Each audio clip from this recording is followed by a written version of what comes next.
Alamak, tisu basah dah habis. Jom kita restock wet tissue. Offspring Baby Wipes. Kita jaga kita, kulit, the best, keperluan, support local, always burger free. Roti jala Mak Limah biadab.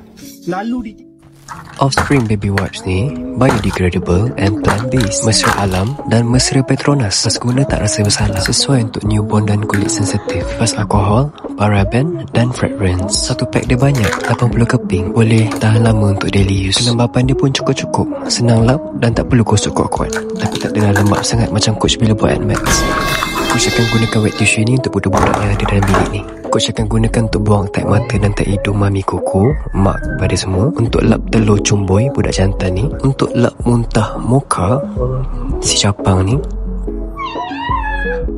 Dan last sekali untuk lap kencing cino budak mengada ni. Agak-agak berapa ringgit wet tissue ni? Tengok sampai hujung video.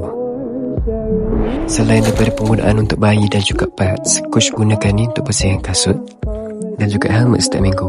Dan jangan lupa untuk standby satu dalam kereta. Coach dah pin siap-siap pros and cons wet tissue ni dekat ruangan komen. So if you guys nak beli wet tissue ni, boleh tekan link Shopee Coach dekat bio nombor 13. Satu pack RM15 tunai.